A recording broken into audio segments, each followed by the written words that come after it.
Jordan Walker and Corbin Carroll are on the rise. Fred and I will talk about that next, coming up on the RotoWire Fantasy Baseball Podcast.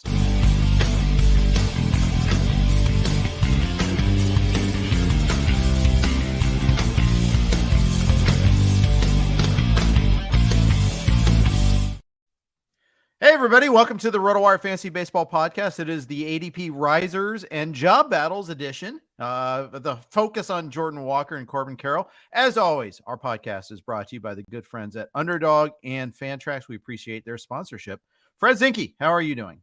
I'm great. Couldn't wait to get a little break from real life and talk some baseball this afternoon. Always great to get a break from real life. For sure. Luckily for me, this is real life. I love it. It's the best way to have it. Yeah, it is. All right. So Jordan Walker is everybody's buzzy guy. Last year it was, we're going to make the comp right off the top because everyone's doing it. Last year was Julio Rodriguez and Bobby Witt were the guys that were just skyrocketing up draft boards. You had to go earlier and earlier to get them.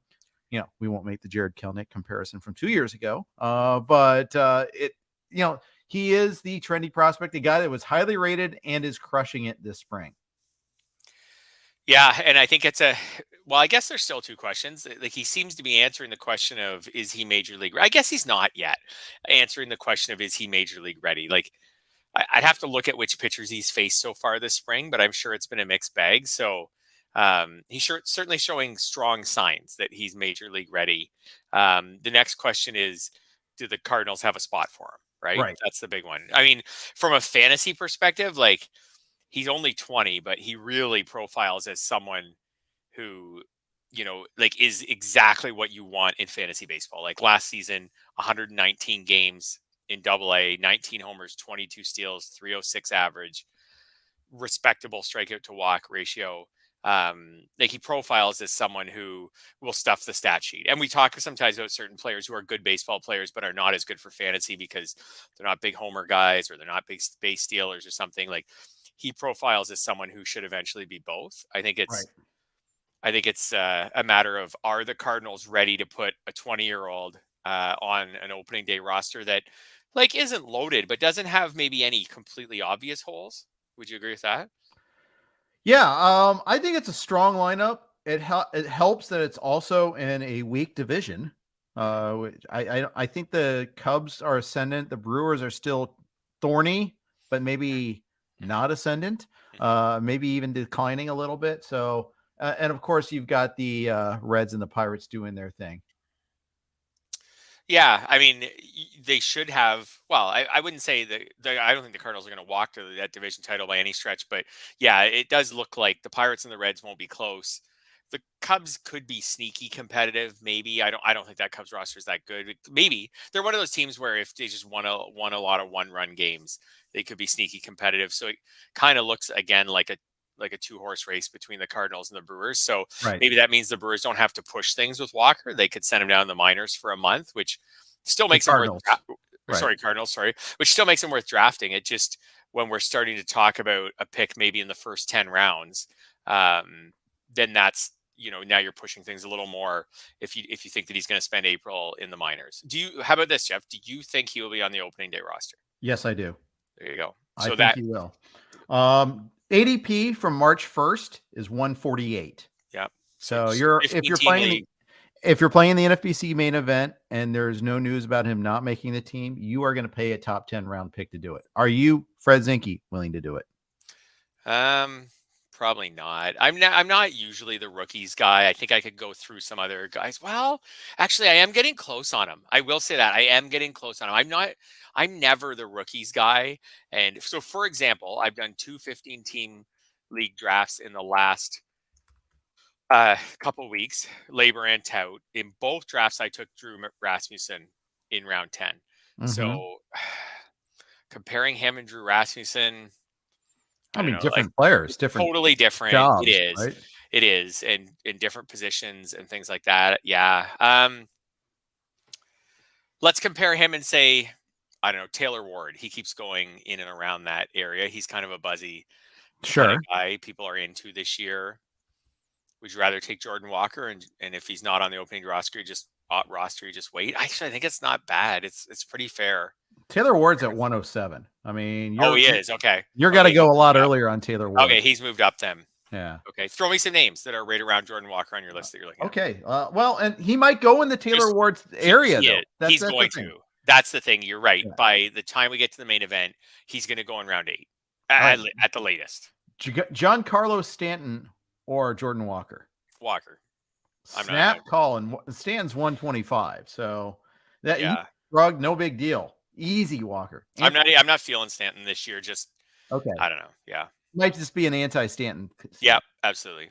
Anthony Santander. I think you have an affinity for him, if I recall correctly. I do. That one's pretty even for me. I'll go. I think I'll go Santander. Okay. How about Andrew Vaughn, first and outfield eligible?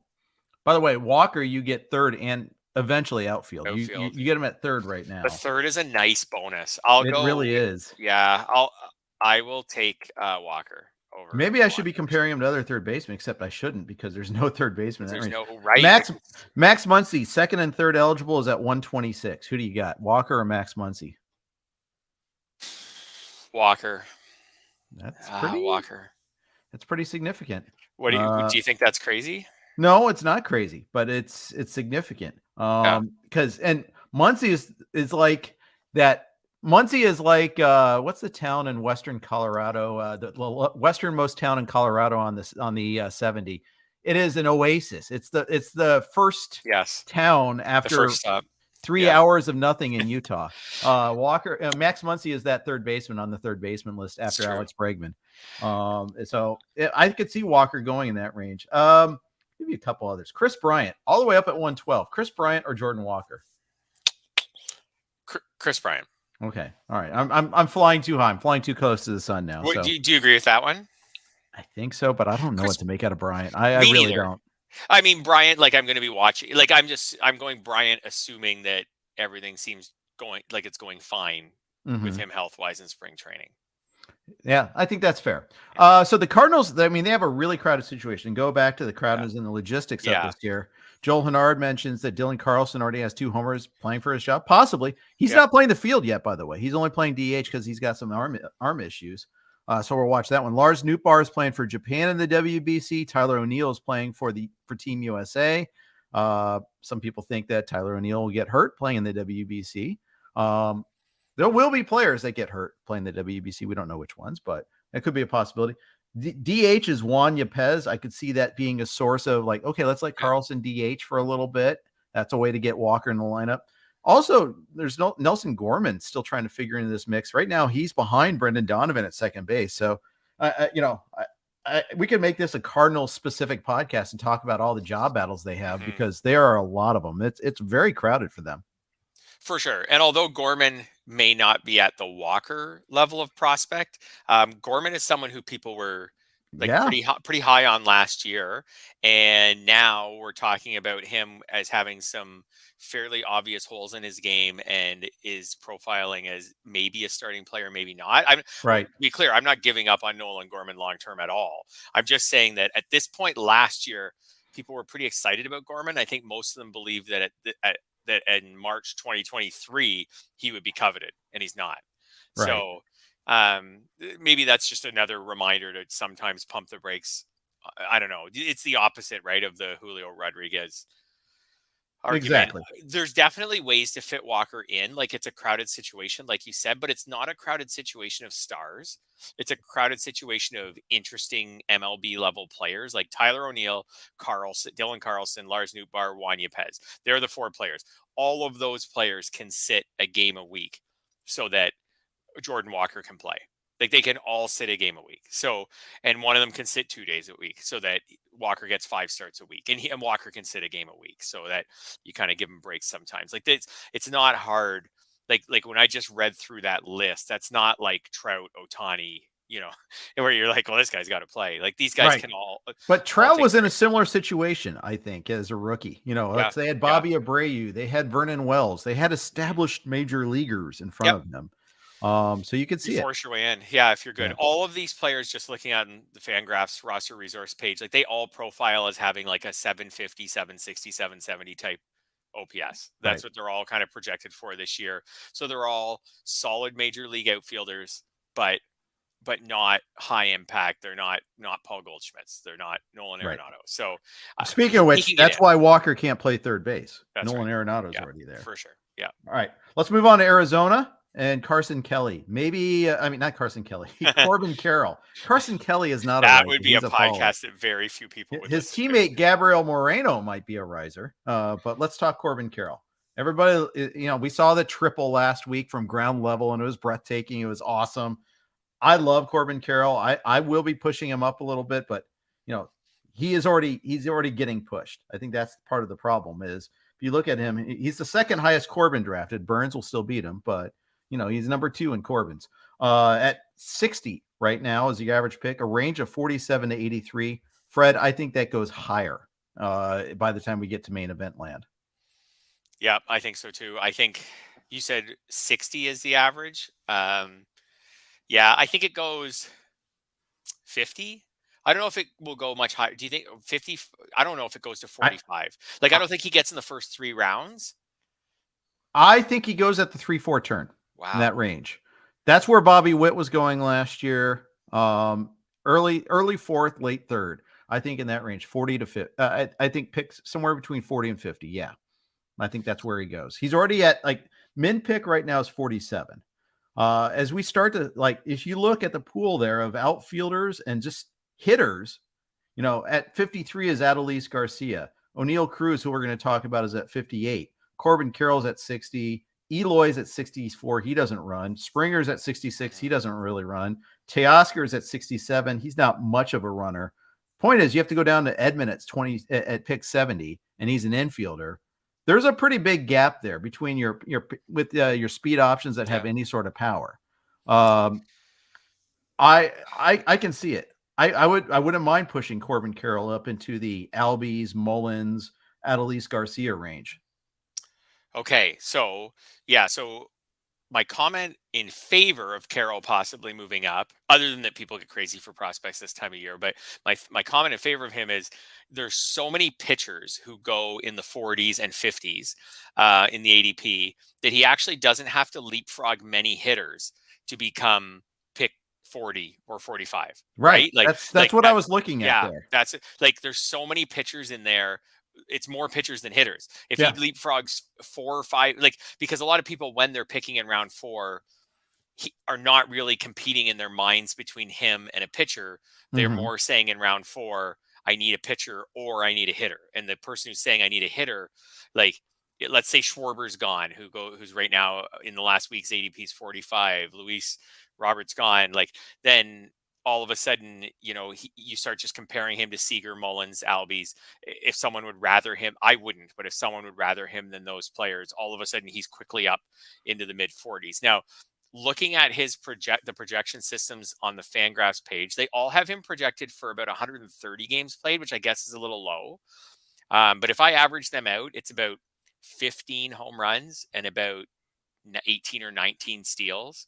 And the batting average is probably 250, not quite, about 250. I think it's way light on the stolen bases. Yeah. So I think he could double that. Yeah.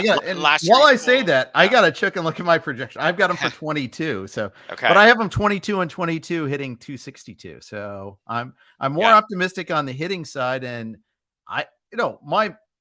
I think my stolen base projection's light. I'm going to probably bump them up a little bit now that I look at that there. I guess I'm afraid of, part of it's I don't want to be too eager about the young guy here, but I mean, it's James Anderson's number 1 prospect, number 15 dynasty player. Outfield is not that deep, Fred. We've talked about this in our drafts. As you get, you can find a second baseman late just as easily as you can find an outfielder in that range at pick 200. So why boost up Albies when you can get maybe a bigger stolen base impact? What do you have for the batting average? I think this is where 262. That's where I feel with me. So if he's hitting lead off, the RBI total is not going to be high. And then, so there's one category where he's just going to be 70, maybe in the 60s, something like that. If the batting average is 250, 260, then I don't know if I just comparing him to like Corey Seager or someone like that, who we were just talking about him jumping up maybe into that range. Like, I just feel like I don't get the steals from Seager. I don't know, but I just feel like everywhere else I'm going to do better, and in some of them a whole lot better. I Yeah. guess you can compare him to Cedric Mullins. I guess I have Mullins higher, but I think that's a really interesting comparison, just in that Mullins is also a leadoff hitter. Sure. So, like, can he outsteal Mullins? Can he out homer Mullins? Like, I think the I batting think average. one of those two is yes. I think he can out homer Mullins. Okay. I'm not thrilled with Mullins this year. I heard you and Scott kind of He's poo-pooing more down on him Mullins than I am, yesterday. but I'm not He thrilled is. with him. Yeah. So I don't know. I'm not down on Mullins. I'm okay with him. I don't have him. I didn't have him on my team so far, but I mean, he hit 16 homers last year, 30 the year before. I know the 30 is an aberration, but if the 16's probably pretty legit, all the projection systems kind of have him around 18. So I don't know if Corbin Carroll beats that by a lot, and he's stolen 30 or more each of the last 2 years. So he's probably at least right with Carroll. Like, it'd be hard to say Carroll's going to come in this year. He might and steal 40 bases, and then Mullins as a hitter, he's career 263. So that's kind of right around where you have Carroll. So yeah, I guess they're pretty comparable. I guess if they're pretty comparable, I just feel like I would rather draft Cedric Mullins, because Legit. I don't know Yeah, if and that's Carroll fair. blows him away, but I think it's more likely that Carroll falls well short of our expectations than that he blows Cedric Mullins out of the water. And there's no playing time risk with Mullins, which That's right. leading to our question here. BZA, RZA, GZA asks, will they sit him versus lefties though? Possible. Honestly, I think his defense keeps him in there. I mean, I think the Arizona is going to. We had Mike Farron on from MLB Network Radio on Sirius XM yesterday talking Diamondbacks, and he thinks they're going to go with the 3 speedy outfielders across the board out there with Carroll in left, Alek Thomas in center, and McCarthy in right, and that they're going to play all 3. That's the likely outcome. You might see Gurriel play the outfield, but he's more likely to DH, and that leaves like Kyle Lewis and pretty much out among others. I think, yes, he was terrible against lefties in 30 plate appearances, making his major league debut. I think we're nothing to go hesitant. It's one of those things where I'm not blaming the question here, but it drives me nuts seeing lefties shoot into that box like that under such a small sample. Let them bat against lefties. Let them see. Let them play it out a little bit. Let them learn on the job like righties get to learn against righties. Lefties should get to learn against lefties. I'm left-handed. You can tell. So am I. But a right-handed batter. So I'm a left-handed writer, but a right-handed although when I played hardball, I was a switch hitter. But when I play softball okay. now, I bat righties. So I am that. I like to say I'm Ricky Henderson with the speed or charisma or power. So when I look at these players, if you want to go in another direction and just take like Schwarber, Seager, that's what I would rather do. But I understand maybe someone who's come out of the first 3 rounds with pitching and maybe a good hitter, but not steals. So now I guess you're comparing Carroll with Mullins, Adolis Garcia. And then you got to go further all the way down, like you said, to Edmund. Oneil Cruz is right there too. So let's talk Oneil Cruz. That's the one more riser that you had enumerated there. And I don't even know if he's rising so much as he's already been there. I'm looking since March 1st on Oneil Cruz, and he's sitting at 58. We mentioned that earlier. I took him in labor. Where I needed I needed the help at shortstop. I needed some speed. I didn't need the shortstop. That's take that back. I needed the speed. I think I got him in the 6th round though. I got him later, if I recall correctly. Because I took Seager in the 4th, and I remember taking Cruz in the 2 rounds later. So there you go. So his price has gone up since then. So he's a riser. Yep, and I think I'm a little surprised. I thought people would be really high on him even heading into the off season, because he did finish last year pretty strong. Like September was his best month, 897 OPS, and then the few days in October he had a 796. But so he finished the season strong, which is what you'd want to see from a rookie with, really great tools. I think I would take Cruz over Carroll. That's it. Wow, bold take. I like it. The outfield eligibility on Carroll, I really like. Like I mentioned to you before labor that I was trying to avoid taking shortstops because I just feel like I always want shortstops. With Cruz, the whole thing holding me back is just the complete inability against lefties last year. And that was He is like you talked about, you want to see these guys get a shot. And so do I. I want the Pirates to keep playing him against lefties because he's got to learn how to do this. But 111 plate appearances. So that's a decent amount. And a 158 average and a 532 OPS. Like that's really bad. You can't become a great player if you at that ability against lefties. And he's a big guy with a longer swing. I don't know if lefties is really easy to find holes in him coming from the left side. So that one concerns me. So maybe I would flop back to Carroll. Cruz to me has the potential to be a really good category guy. A lot more power than Carroll. Yeah. Question for you from Benjamin Walker, Weber, excuse me. I don't know who Benjamin Walker is. Would you rather have Carroll or Cruz in Dynasty? Cruz. I'm going to say Carroll. But okay. and James Anderson, I trust. Yeah. No, that's fair. It's possible. I do think that Carroll is much safer in Dynasty. Like I think we can better picture what Carroll's going to be.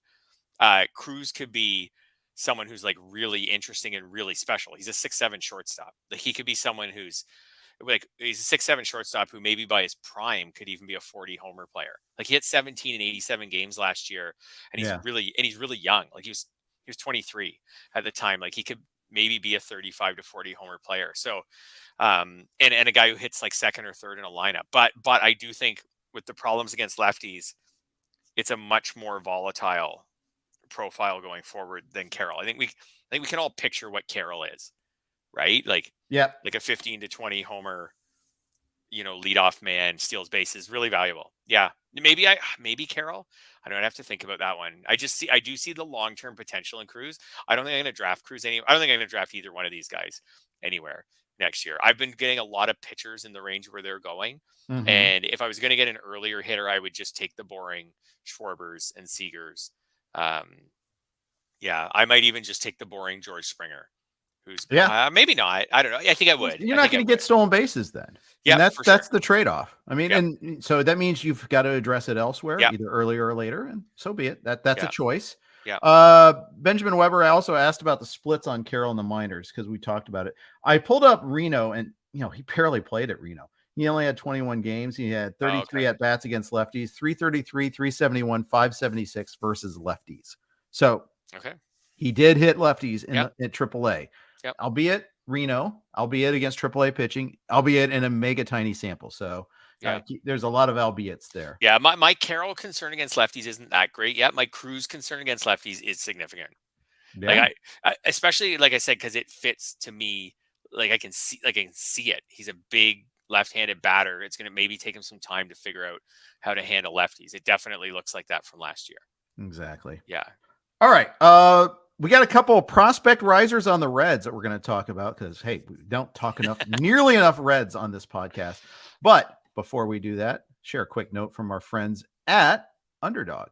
The fantasy baseball season is underway, and there's no better place to play than Underdog Fantasy, the easiest place to play fantasy baseball. Right now, Underdog has MLB best ball tournaments live, including the Dinger, which has $500,000 in total prizes. In best ball, all you do is join a contest, draft your team, and that's it. That's the list. There are no waivers, no trades, and no in-season management. Draft 20 rounds of players and get the best cumulative scores in your starting lineup from 3 pitchers, 3 infielders, 3 outfielders, and 1 flex each week of the season. We've alluded to this before, but outfielders are mega important and mega pushed up in Underdog. Getting started is simple. Go to UnderdogFantasy.com, sign up with the promo code RWMLB, and not only will Underdog double your initial deposit up to $100, but you'll also get 6 months of our RotoWire subscription for free. Again, that's Underdog Fantasy, promo code RWMLB. Draft your $100,000 Dinger team today. Also, our podcasts are always on the Blue Wire Network. Here are their ads. Thank you for your indulgence. Thank you, Blue Wire Network, for hosting us. All right.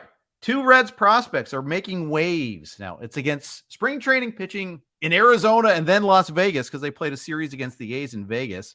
But Elly de la Cruz, who Joel Hennard asked about, and Christian Encarnacion-Strand have been turning heads. Encarnacion-Strand hits like a rocket every single day, Fred. And I know he's not as high on prospects list. He will not begin the year in the majors unless major things happen. I don't even think it's sufficient. I think it's necessary, but not sufficient that Joey Votto begins the year on the IL. I think it'll take more than that, but it's noteworthy. They are working him in at first base, having him learn that position. I don't know if you've seen Encarnacion-Strand. He's a big dude. Mm-hmm. Yeah, absolutely. He's only listed at 6 feet, 224. So, but maybe he's a little liars. He's more like 240, I feel like. Yeah. But, yeah. Anyways. So you think there's no chance he makes the opening day roster? I think there's a chance. There's a path. But they got Will Myers. He'll play there. They said they're going to play Tyler Stevenson at DH and first base a lot too. I think they just muddle along until Votto comes back. Yeah, I think that makes sense. Could Encarnacion-Strand play third base? Yeah, but they have Spencer Steer there. And they have Noel Marte there probably. Yeah. And they've got Matt McLean that they got to figure out. I think Encarnacion-Strand's future is first base and DH. Right. I really do. I don't think he's much of a defender. Right.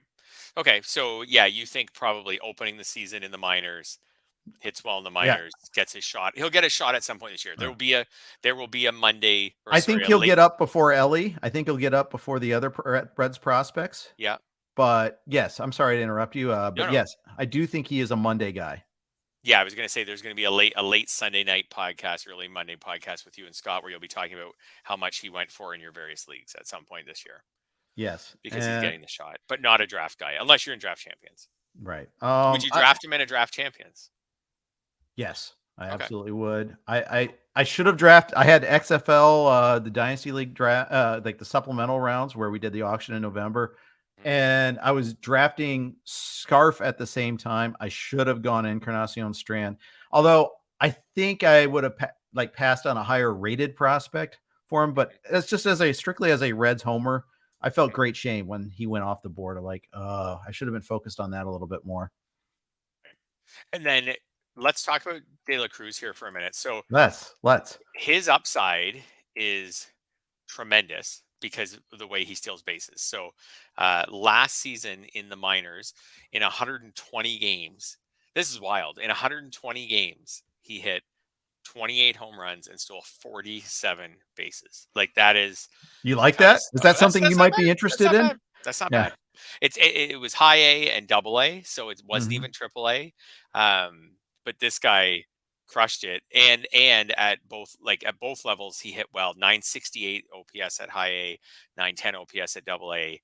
Like this is someone who, in the long run, looks like again, like we were talking about with Corbin Carroll, with Oneil Cruz, someone whose game is perfectly suited for fantasy value. But I don't know when he's going to debut with the Reds. He's as big as Oneil Cruz, by the way. He's huge.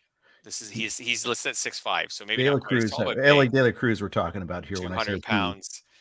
Yeah, I don't think he's 200 pounds. I think he's heavier than that by that point. But he's still flying. He can motor, and it's fun to watch.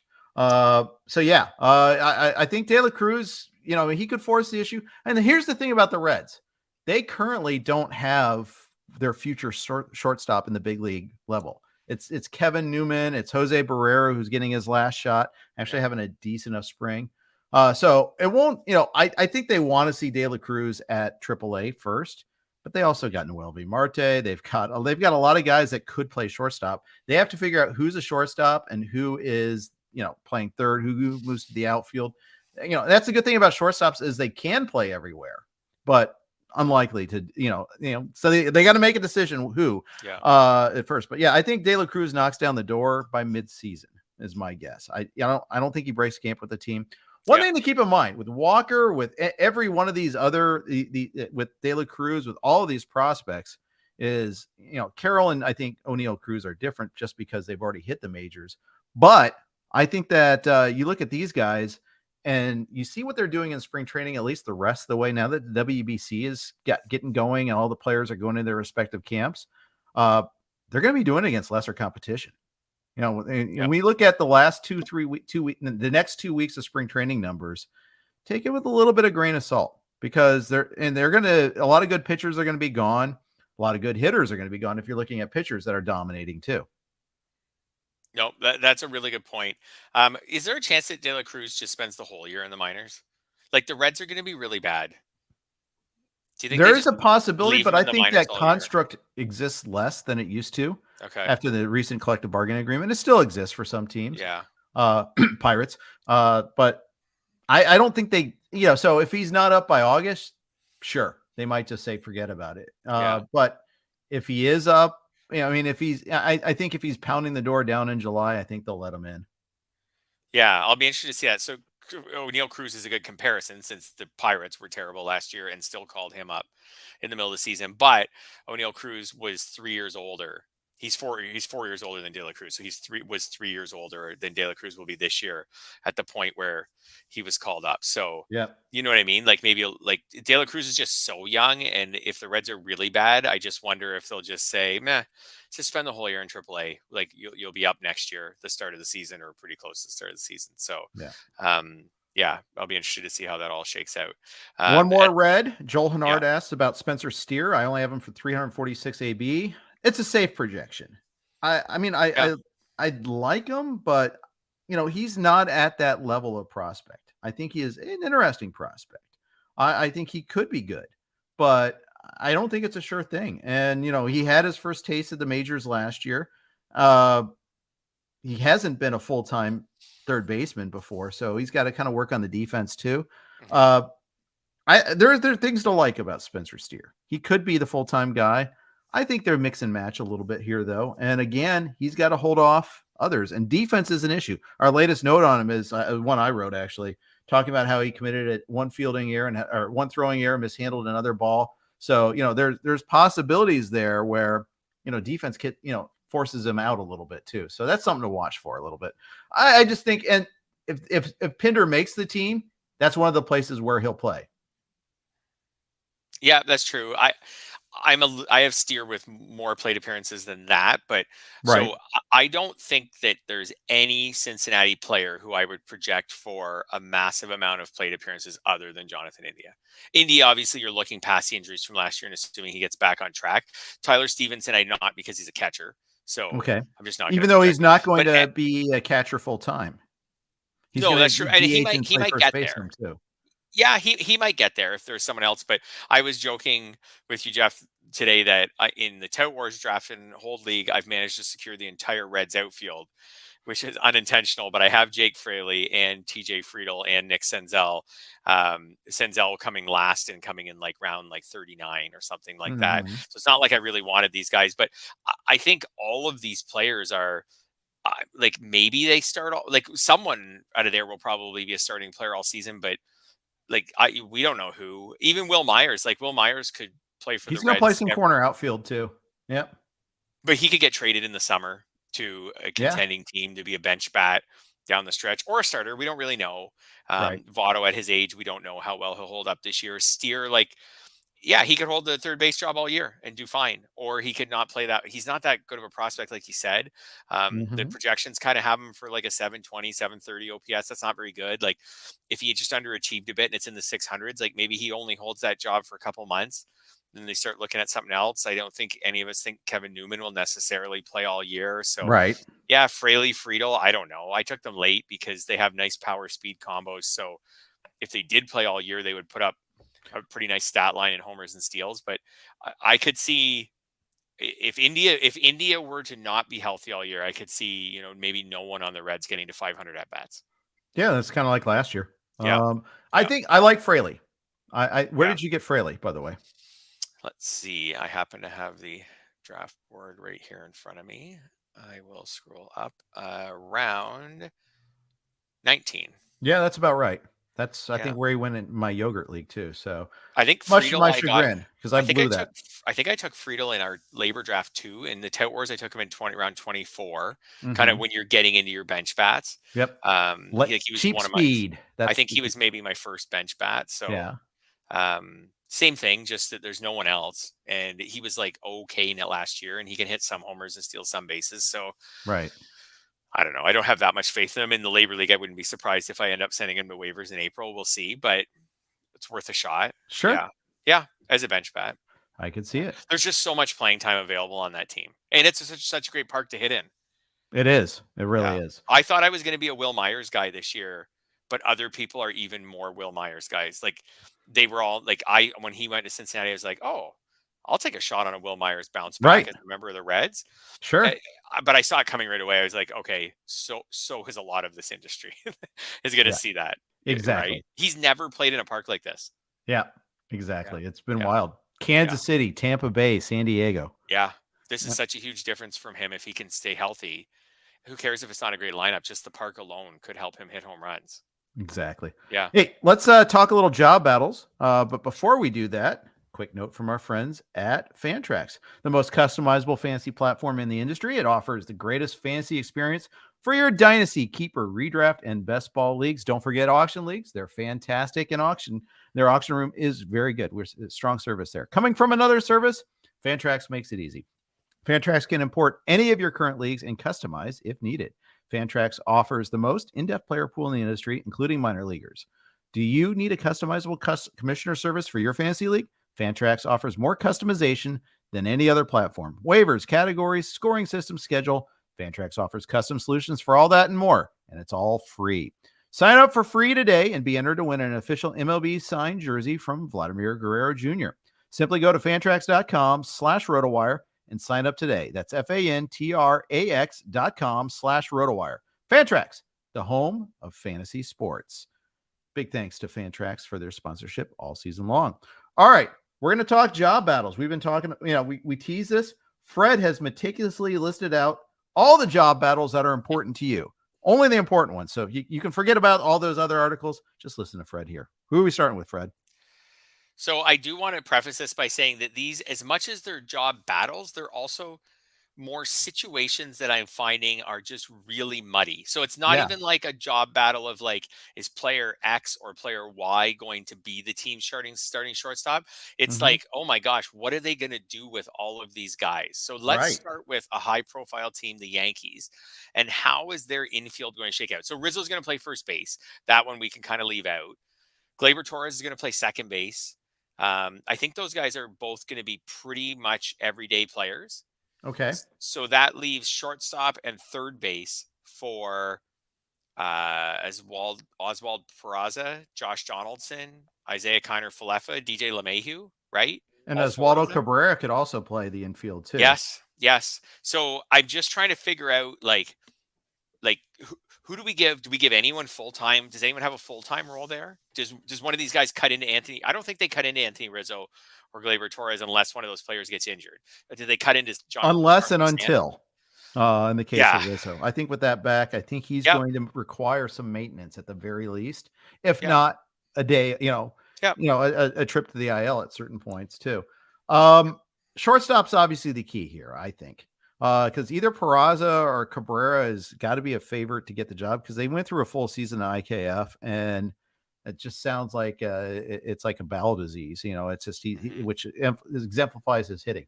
You can't deal with that offense. Offensive jokes about his name and all. You just can't deal with that sort of hitting.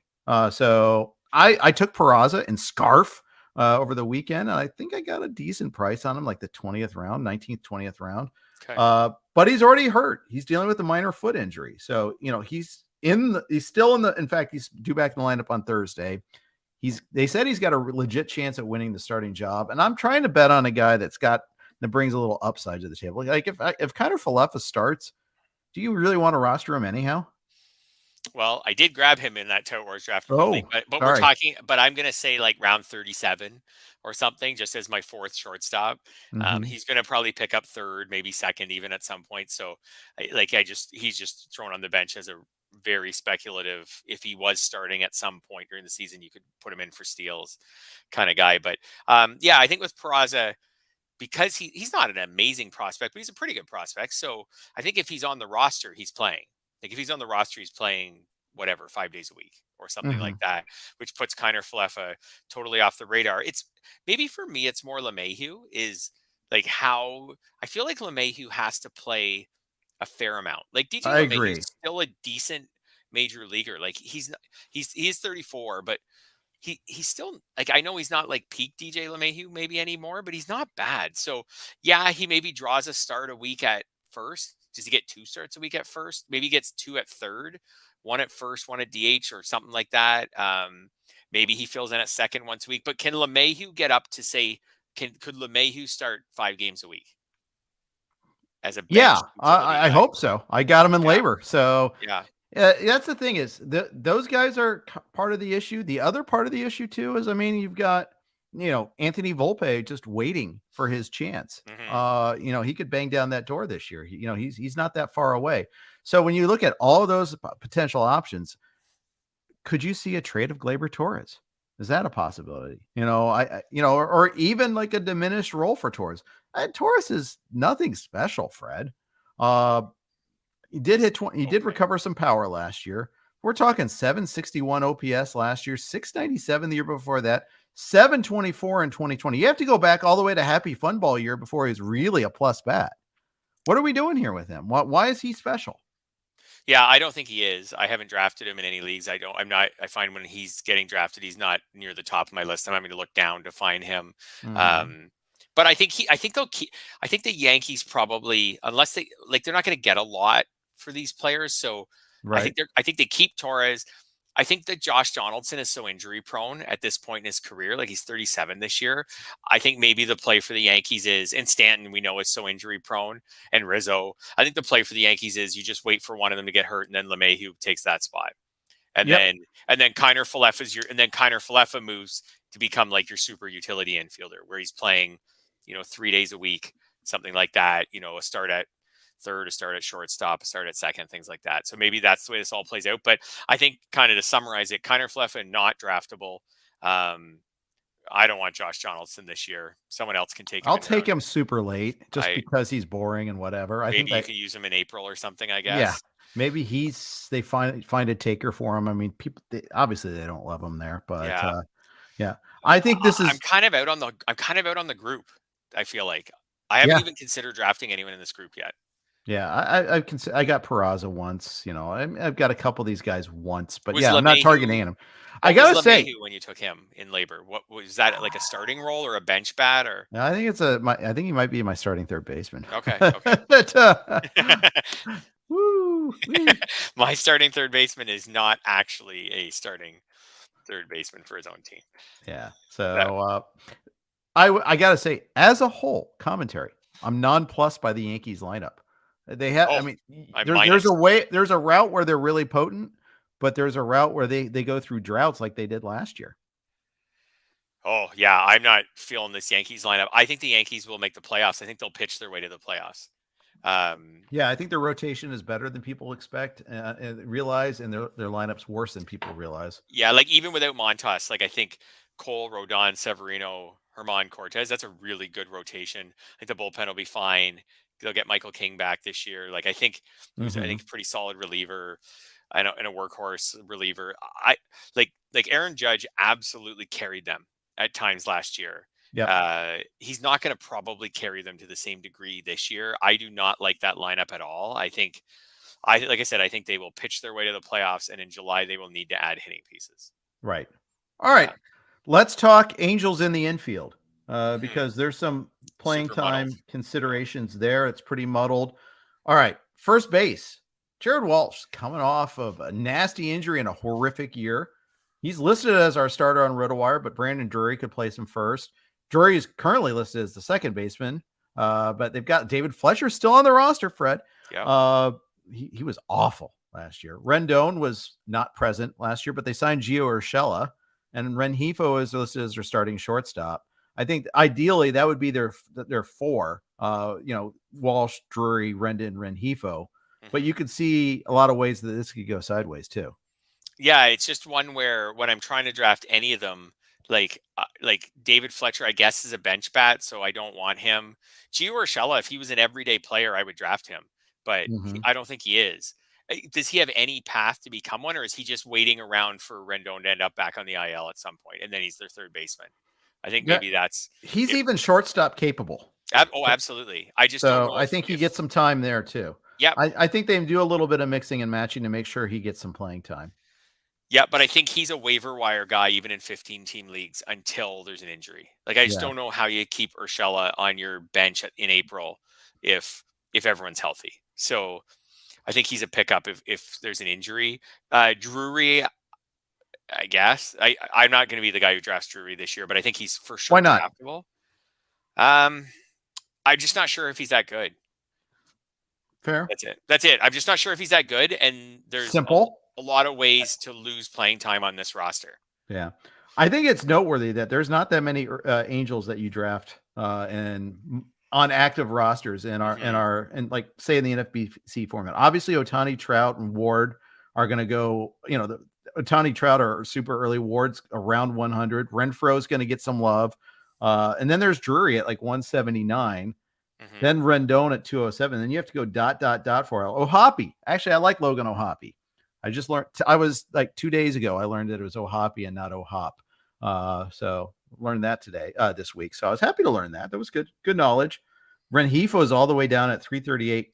Quietly helped a lot of people out last year. Oh, absolutely. Back to Ohapi for a minute. I did do some reading around the start of spring training that it's not a lock for him to be on the opening day roster.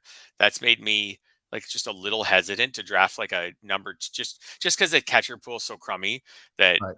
I'm just like, I'll just draft someone who I know is going to be his team's starting catcher. So that they could just go with Max Stassi and put Ohapi in the minors to start the season. Like, we'll see. But Rengifo is someone who, if he was their starting shortstop unopposed, I would be drafting him. Like that's the type of one where, because the situation's so muddled, like if they didn't have Urshela and David Fletcher there to steal starts from him, I wouldn't love Rengifo, but I don't fear Fletcher at all. Not at all. But do you think they'll just play him sometimes? Just because he's on their team. I think Rengifo will play somewhere else on days that he's not playing shortstop. I don't think he sits much. Right. Okay. Then I 511 plate appearances last year. Yeah. I mean, granted, OBP wasn't very good. I mean, he was helpful for us in fantasy leagues. Yep. Not such a great real life hitter. So that's possible. It's possible. They said he could even play some right field when they want to get like Urshela or Fletcher some playing time. I don't know. I think Rengifo has kind of earned their trust, though. I think he's okay. I think he's someone where if he can clear this log jam and play most days, he probably finishes the year with like 16 homers. Maybe he gets to 10 steals, and he posts a batting average that doesn't hurt you and doesn't help you. So K. Salazar asked, Taylor Ward, good? Yeah, I think so. I think so too. Yeah, I'm kind of into Taylor Ward. I haven't got him in my first couple of leagues, but I like when he's going, I'm right there. I think he's appropriately priced, which means I will probably get him once or twice somewhere, but in a lot of places there is someone targeting him, so I don't get him, if that makes any sense. Yep, absolutely. The book on Taylor Ward, I think, is pretty clear. Like, great start, great finish, bad middle, which kind of coincided with him running into the outfield wall and then having some nagging injuries. So he played through them for the most part, and just maybe wasn't right for a while in the summer, and then maybe felt right later. I mean, like, that might all be BS. Like, maybe he actually just stunk in the middle of the season and it wasn't nagging injuries, but there is a story there that to me makes some sense, because he looked really good at the start and the end of the year. So you hope maybe that he stays a little healthier this year. And there's a lot of potential, obviously, for someone who hits directly in front of Trout and Ohtani. Like, that's if he plays all year and those guys play all year, like he can score 100 runs. For sure. Yeah. For sure. All right, let's change our attention to a team that I haven't spent a whole lot of time talking about their hitters, and that's the San Francisco Giants. They lost. They didn't win Aaron Judge. They backed out of Carlos Correa. They didn't replace him with anybody, so their shortstop is still Brandon Crawford, and Tyro Estrada is still their second baseman, unless it's Wilmer Flores, unless he's a first baseman. They got a lot of muddledness in their infield. It's Wade and Flores, Estrada, VR, Brandon Crawford, JD Davis. Those are most of your options there. Yeah, the Giants are one where when I click on their depth chart, when I'm working on projections, like I just want to make them as quickly as I can and click off of it, because it's so muddled, and you can picture the Giants mixing and matching, because that's something they do. But at the end of the day, like, some of these players are going to play a lot. Like, I'm kind of in on Estrada. I'm not super in on him. I didn't get him in Labor. I did get him in Tout Wars. I think maybe he's good enough to play most days, and he has that power speed combo that no one else on the team has. Like, he might be the only Giants player who has a respectable steals total this year. I know that doesn't matter that much, but it is a component of the game that, like, they don't have a speedy outfield. It's something that he gives that the Brandon Crawford's not a base stealer. Like, they don't really have other players who steal bases. So I kind of think that I kind of like Estrada this year, and I always like Wilmer Flores on my bench. I'm always kind of into him in a 15 team league on my bench. I just feel like he's someone who's usually eligible at about 3 positions. Which he is this year for Yeah, second and third. yeah, and probably won't add to that. I doubt he'll get outfield or anything else this year, but first, second, and third is great. And he goes on your bench, and I find he just finds his way into the lineup 4 or 5 games a week. And at the end of the season, he'll just have about 18 home runs and a 260 batting average. And if your team's going really well, you can cut him because, maybe you found some other players with a lot of upside. But I don't mind starting the season with him in like round 27 or 28 as just an April bench bat while I figure things out. I don't know what to do with David VR and JD Davis. I'm just not really drafting them, unfortunately. By the way, Flores played a lot last year. Yes, 151 games, 602 plate appearances. That's not going to repeat. I think James Anderson had Rob DiPietro on our the RotoWire podcast, and they made that point that he's not going to accumulate. The thing about VR and Davis at third base is they both hit righty. So does Flores, for that matter. There's no platoon possibilities there. Your only platoon possibility is like saying moving Estrada to shortstop, and then Flores goes to second base or something like that. Because they it's interesting. But yeah, that's probably true with a lot of teams. How many left-handed hitting third basemen are there out there? There's some, like just Rafael Devers. He's pretty awesome. So yeah, there's plenty more, but just the first one that came to mind. Yeah, I mean, I don't think I'm in on Estrada. I've got him as a keeper in my NL only league. Of course, I'm going to keep him there. But Jenstad was making some points about him on the Sunday podcast on our Fadecast. I heard that one. And yeah, he's concerned about the quality of contact, which I think is valid. I don't think he repeats like the 14 homers, maybe necessarily. And if he doesn't, what do you have? I mean, you need him to run more. That you need to get 20 stolen bases, which he might get. But that's the trade-off. While we're on the Giants, thoughts on Michael Conforto? We had a note that he went deep today. So he's a guy I can't figure out this year. Yeah, like he's a total dice roll. Like I think anyone who thinks they've got Michael Conforto figured out for this year is fooling themselves. Like he's coming off a missed season. He's coming off, a major injury. I'm fine with Michael Conforto. I just gotta look up his recent ADP here. Like I'm fine with Michael Conforto as my like 5th outfielder. So it's ADP 234. I'm just doing what around that is. It's maybe a little rich for my blood. I think he would have to fall in my draft. One of the drafts I was in this year, either labor or tout, I almost drafted him. He fell further than that. I don't mind him as like my outfielder 5, maybe 4. Okay. I'm okay with that. And then I've got some guys like TJ Friedel and players like that on my bench where if Conforto just craps out early, I just have to pivot to someone else. But I think at pick 234, I don't think I'm in at that point. What about you? Are you out? Just complete. Let's just let someone else deal with them. No, I'm undecided. Okay. I'm halfway through draft season. I have other chance to get other opportunities to bite that apple, and I might. It kind of just depends on like, do I have 3 outfielders at that point? Do I have 5? Or do I have 2? In which case, all options are welcome then. How about this? Conforto or Jesse Winker? Conforto over Winker, but only barely. Okay. How about Jared Kelenic? Conforto over Kelenic. Kelnic's going, although he's on the rise. He's going to be Kelnic's going to be more expensive. I think I've got him like Kelenic around 275. So I'm going to go Conforto there. Yeah, the other outfielders, I just named 2 of the outfielders who go right after him. Esteury Ruiz is another one who I think is more of like I would even compare Conforto and Ruiz because either you're looking for a guy who just steals bases or you're not at that point in the draft. Brian De La Cruz is there. I'll take Conforto. Austin Meadows is there. I think that one's interesting because they're both basically coming off lost seasons. I think I might take Conforto. I think after that is Garrett Mitchell. I think you might take Mitchell. I would take Mitchell. I'm just playing time. I'm just not as sure. So I might take Conforto. So I think that's where I'm at with Conforto. When I look at the next guys, Jorge Soler is next. Austin Hayes is next.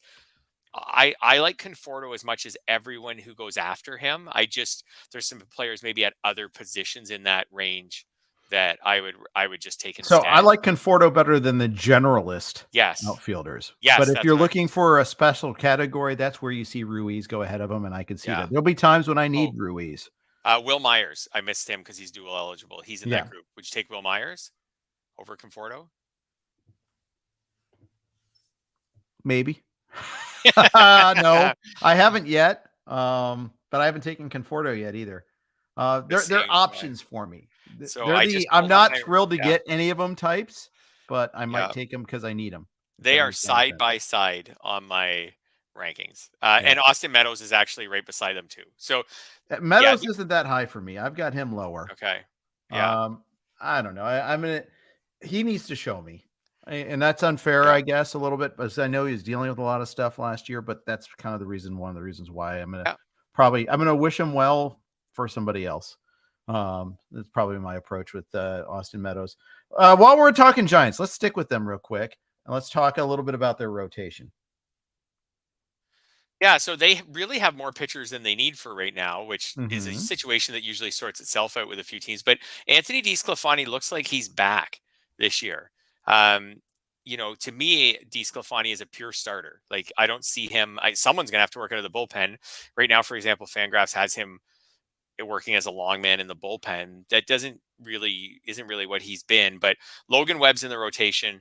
Alex Cobb, Sean Manaea, Ross Stripling, I think is and Alex Wood. So DeSclafani, I Something's got to guess slip. Yeah. someone gets hurt. Like I know there's enough. DeSclafani is an injury risk. Alex Wood and Alex Cobb are both injury risks. So every pitcher's injury risk. They were just maybe more than the average pitcher. Something's got to give out of that group. If they're all healthy though, in 3 or 4 weeks, it's either 6-man rotation, which I don't think it would be terrible with that group. There's not really an ace in there. Logan Webb's like maybe kind of an ace, but not really. Mm-hmm. Maybe it's a 6-man rotation until someone gets hurt. I don't know. Yeah, I think Wood's going to be healthy for 15 starts, so that opens it up a little bit there. Yep. And he's got swingman potential. So does Stripling. Stripling's been a reliever before. Absolutely. Too. They didn't sign him to be one. That's the reason why I think Stripling stays in the rotation. But push comes to shove, he's capable. I think that would be an indication, though, to me that things have gone wrong for the Giants if they find Stripling in the bullpen.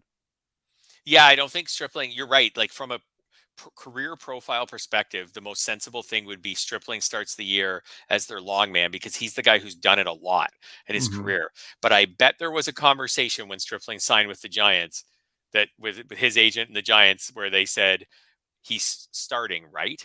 Right. And the Giants had to say, yes, we are paying him this amount of money. He is in our rotation. Like I'm guessing his agent asked that question. Like, So yes, what? That's not binding.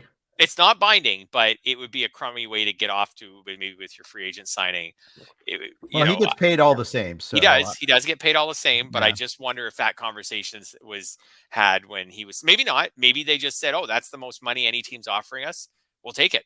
Yeah. But maybe there was a conversation with Stripling because he really came into his own with the Jays last year as a starter. But I think this is a situation that sorts itself out. The point that I'm with this rotation is if DeSclafani's in the rotation, I'd actually like to draft him. Like he was draftable last year. He was going in, I'd say in the first 20 rounds last year. I would say even maybe like around like 16, 17. So like he missed last season. It wasn't, I believe it was an ankle injury off the top of my head. I don't think it was an arm injury. So he should be fine to pitch this year. If he was in the rotation, I would want to draft him. And he's someone who's falling, really late or right off the draft board altogether. So is he worth stashing? We stash rookies. Like, yeah, he's picked ADP is 426. There's a lot of drafts where he's not getting drafted. Yeah, there are. I would want him if he was in the rotation. So I kind of wonder with this injury risk group of starters, if he's worth drafting and just leaving on your bench for 2 or 3 weeks. Like I said, we stash prospects. I think it would be a pretty deep league. Well, like a 15-teamer, I would do that. Yeah. And it's a 10 or a 12, which I think a majority of our listening audience plays. Yeah. Probably he's a good eye to keep on as a free agent target. Unless, of course, there's injuries. Because, of course, you want that ballpark. You want that team context there a little bit. I'm going to push back a little bit here. BZA, RZA, GZA says he will never draft Alex Cobb again. And I get it, but I don't think you realize how good he was after, and I'm doing a selective endpoint here, but after 7 starts, he had a 6.25 ERA. I think you even pointed out last year he was supremely unlucky with BABIP and an expected ERA. From May 29th on, he had a 3.05 ERA and a 124 whip. That's not Cy Young material, but he also had 112 Ks and 118 innings. That's a usable pitcher. I really like Cobb. Yeah. Yeah. I'll have some Cobb in my teams. I might not, because I'm not putting him. I probably should maybe put his innings a little higher so that he becomes more relevant to me. He's losing out in my drafts just on volume. So, for example, I'm drafting Merrill Kelly over Cobb. They're probably in a similar tier. I'm drafting Merrill Kelly this year, and I know it's because I have him projected for 30 more innings. The 30 more innings is going to come with another win or two. It's going to come with more strikeouts. But from a ratios perspective, I like Cobb probably more than Merrill Kelly. So and I think you just took Merrill Kelly in I forget which draft it was, one of your drafts you just did. So I think it was Scarf. And yeah, I honestly, Scarf. I'm getting to the point where I forget which draft is which. I understand. I'm under, I did Scarf, which was a live draft on Sunday. I'm doing Yogurt, TG, FBI. Yeah. Raz Slam just started. Yeah. I can tell you it wasn't Raz Slam because we're only 6 rounds in and I haven't taken a pitcher yet. So yeah, you don't tweet out your picks to brag. You tweet them out just to keep yourself organized. Yeah, that's it. That's why you know which draft. Brag, that's it. I was saying inform, but brag. Let's go with that. Yeah. I think with Cobb though, I think Cobb's a good pitcher. Like you said, his numbers after the first few starts of the season were good. And at the start of the season, I wrote about him so much that some people were teasing me online and saying, "Oh, Fred, another Yahoo article where you talked about Alex Cobb." But it was just such an outlier when I would look at advanced stats that he was basically the unluckiest pitcher in baseball for the first couple of months of the season. And that's right. It had to straighten itself out. And it did with him. Like I said, my limiting factor is just its volume. It's that he very rarely gives you a lot of volume. He had 149 and 2/3 last year. I just hesitate, and that's in 28 starts. So he also wasn't going super deep into games. I just hesitate to pick him for 165 innings or 170 innings. It just doesn't feel realistic to me. Especially now that he's, arrived at his mid 30s. He's 35 this year. I can't give him enough innings to draft him. And exactly. And maybe that's a flaw on my part. Maybe I'm projecting too many innings on guys like Merrill Kelly, but that's why I'm not drafting Cobb. But skills wise, I have no problems with anyone who drafts him. I would take Cobb, but you're right. Innings are difficult. Any sort of program, any sort of algo is going to have that. Unless you're going to budget in it like a 20 more innings at a 4 ERA for the replacement starter you use for Cobb. Right. That replacement starter gets 15 strikeouts, so I got to put them on the total. Then Cobb starts to creep up your list and close the gap on someone like Merrill Kelly. But that's a tough one to bake in because the whole time you're doing that, you're also holding Cobb on your bench injured, and that's annoying during the season. But you got to hold him because you drafted him decently high. So, anyways, I probably won't get any Cobb this year, but I have no problems with people who do draft him. Yeah. I kind of find all of these pitchers intriguing. Here's the problem with baking in replacement value. One, you don't know when the injuries are going to hit. For sure. You could get it announced on a Wednesday and then you're stuck without a player for the week.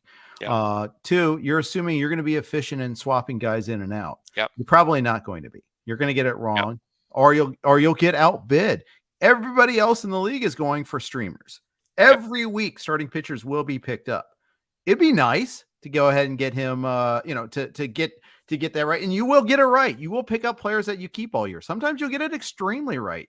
You'll get Michael Harris or something. Chances are you're going to get some bad starts too.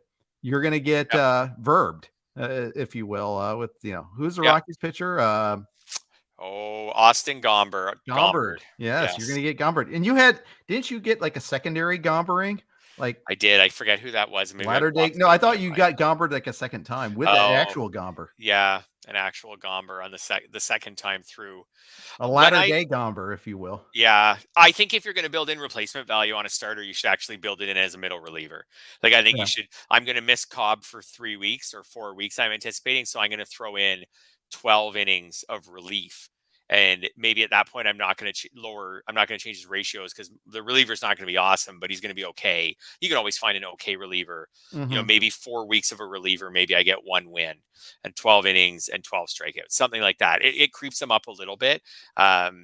The guys, you're right though. But then you also are factoring in, like I said, that you're using a bench spot in those 4 weeks on Alex Cobb, which is a bench spot where you can't play with a bench bat who's maybe emerging, a possible future closer. I think the guys that you can put in the replacement level value are the suspended players. Like Tatis, you can put in 3 So I weeks. was just going to bring that up Yeah. because still, even then, you're getting a 24th You're getting 3 round weeks of player, Rengifo. Yep, you're getting 3 weeks of like Luis Rengifo. if that. If you're lucky. Yeah, that's right. So just look at whoever is going around pick for something, and that's who, like, that's what, and picture like three weeks of that player. And if you want, you can put that on your Tatis projection. Ramon Urias is going in there. He's a middle infielder. There's a good name. Yep. Yeah. So there's a guy, what is he worth in 3 weeks? And that's kind of what you're going to get from, but you could throw those, but he'll do something in 3 weeks. In the 3 weeks, he will get you something. 6 RBIs, 6 runs scored, a home run and a steal, something. Yeah. And you can throw that on your Tatis projections, and that will push Tatis ahead of a couple more players in your early round rankings. And I think that's fair because he's suspended. But like you said, with the injuries, it's tricky because, like you said, that won't all come on a weekend. Sometimes Cobb's going to he's going to give you a 0 some weeks because you think he's pitching, and then all of a sudden he's not.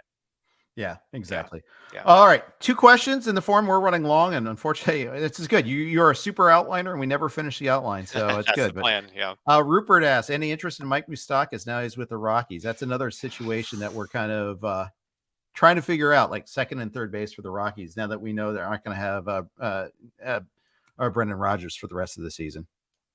So I thought about this and actually passed up on him in that Tout Wars draft and hold as a bench bat and took someone else instead at the time. And then a few picks later, another manager took him. But if you knew that Moustakas was going to be their second baseman, would you want him?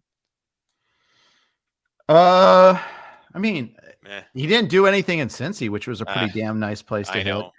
And this lineup is going to be completely unplayable on the road. On the road, so bad. Like on the road, I'm maybe starting Chris Bryant and maybe CJ Cron or Ryan McMahon. You might start Tovar too because you need the bags. I don't know. I don't want to do that. I don't want to start like a Rockies like 8th or 9th hitter on the road. Right. I think this lineup's gonna be so bad on the road, and that's half the games. And it might be the times where you need these players. So let's say you put Moustakas on your bench, and then you need them some week because your starter's hurt, but they're on the road, and then you're like, awesome, here we go. Here's my 600 OPS from Moustakas, and he's only playing against righties. Yeah, I wasn't that into him. I'm still not really into him. When the years that the Rockies have a good lineup, I'm into them. But these years where the Rockies have bad lineups, so at home they'll be fine. They'll be pretty productive. I think for me, he's a not draft. And if he's sitting on my waiver wire and they have a home week coming up, I'll try to bid on him if he's their second baseman, which he also may not be. So like, that's not assured at this point, but I'm kind of still out on him. If someone wants to take him around 30, I wouldn't argue, but I'm pretty out on him still. It's so funny. Drafts used to be, got to get your cores. Go get your cores somehow. Yes. Now it's like, I don't want any of these guys. Because the Rockies used to have a good lineup. And when, like in the prime Arenado, Blackman type days, when they had a good lineup, at that point, you're like, sure, the Rockies on the road are bad, but they're not the worst. And then at home, they're the best. So sure, I'll take that. And, but now they're unplayable on the road. I think, I'll start CJ Cron, but even then, there's, like I said, Bryant, Cron, and probably McMahon, and that's it. Because most of the other ones, if you look at their splits, they're really bad on the road, and I'm anticipating the team to be very low scoring on the road. So it's not like they can play poorly and just somehow manage to get an RBI or a run scored. Exactly. Yeah. All right, last one. Jack Flaherty made a good outing yesterday. Going super late. I think that starts to creep up. He had 5 Ks yesterday. I think he topped out at 94, gave up 1 homer, struggled with his command in the first 2 batters, walked the first batter, got the 3-1 on the second one, and then induced a ground ball double play in the first inning. The thing is facing an Astros team that had started off Altuve and Pena. Okay. This is a real lineup. 3-hitter, Martin Maldonado. Machete batting third. That's amazing. Like when the guys must have had fun in the clubhouse when they saw that lineup card. Yeah. Okay, back to Jack Flaherty. How many innings does he throw this year? Or how many do you have him projected for? So I gotta try. Hold, please. Yeah, go. So while you're looking, I will say that in the last 3 years combined, he's around 150. Over 3 years, he's around 150 total. That makes it hard for me to project him for more than 120, 130. If I want to get really optimistic, I go to 140, but I don't feel like I can go much higher than that. And when I do that, he doesn't come out that high. Yeah, it's just. I'm glad you brought that up, by the way, asking that question, because I think I had originally had him for like 62. I need to update that because I wasn't even sure if he's going to be ready to start the year. Now that he's made this, I'm going to bump that up. I'm going to be closer to 120. So his ADP in the last week is 226, which to put a bow on all of this is right before Alex Cobb at 228. I would much rather have Cobb. Miles Michaelis goes right before him. I think much rather just take Michaelis. I just can't see me, like I said, like my guy Merrill Kelly, I just mentioned, like he's after him. Jameson Taillon's after him. Unless you think that Flaherty's going to go back this year to being like a stud, like he was in 2019, or even like he was in 2018. If you think he's going to go back to being a stud, then you could draft him and hope for 140 innings. I'm not sure that he's going to go back to being a stud. So right away. So yeah, I just can't, I can't do it. I can't take him over the guys that I just mentioned. What do you think? I think that's the range. And I haven't come close to taking him yet. Like every time I have like, okay, where is Flaherty in my rankings? But that's partially because I had such a low projection for him too. So, I think I'm still probably not in on Flaherty. The Cardinals really need Flaherty to be good, though. I mean, you look at their rotation, and it's a good win the NL Central rotation, but it's not anything else. Oh, absolutely. But the fact that they need him to be good, it may not matter. Like it may not change his health perspective. And from a fantasy perspective, like I said, I don't know if I'm just chasing boring guys, but I want innings, because we're talking about at that point in draft, maybe like your SP4 and 5. Their SP5 needs to be in your lineup most weeks. I just like, there's a very plausible scenario with Flaherty where he just doesn't throw 100 innings even again this year. Yeah. So I'm out. Yeah. The shoulder is super scary. I get it. Yes. And he's the classic guy maybe who throws couple good starts in spring training and everyone jumps on him and the ADP jumps inside of the top 200. But then, like I said, he doesn't throw very many innings. Yeah. For what it's worth, I have updated my projection on Flaherty, and the number of innings I have for him is 115. Yeah. So still a little light compared to what you're hoping for there. I put him up to 135 just to see what would happen, and he still is behind Michaelis and Kelly and Cobb for me. Yeah. Like he needs more innings to get up there, because his ratios that I'm projecting for him aren't that different from those pitchers. Because I'm not listing him at 135 innings with like a 3 ERA and a 1.05 whip or something like that. Like I'm also not for sure saying that he's going to be awesome. He might be like good, but not awesome. Yeah. I mean, if you look, he had like a 161 whip last year. So I've got him at like 127. By the way, you did draft Jacob deGrom. It was pointed out. First of all, deGrom was at a significant discount, like 25 picks after ADP. Secondly, when deGrom is healthy, he's still the best pitcher in baseball. Yeah, Flaherty hasn't been that. Let's make sure we distinguish that. Yeah, that's it. deGrom is amazing. deGrom's either going to be amazing or hurt. Flaherty could be amazing, but could be hurt and could also actually pitch and have like a 4 ERA because he's not the guy that he was through before all these injuries. Right. Exactly. So, I know he goes way later. So yeah. But I'm not there on him. I don't think you're being hypocritical here. And I shouldn't change my mind, because for me, a few Flaherty starts in spring training shouldn't probably change my mind on my innings pitch projection. I haven't changed my deGrom one either. Like, I'm not going to boost it if he makes a bunch of spring training starts. No, you can't. I'm not boosting it. It's kind of the same. Yeah. All right. On that happy note, we're going to finish up today's podcast. Big thanks to everybody chiming in with the questions. Love it. Thank you for all the activity in here. We really appreciate it there.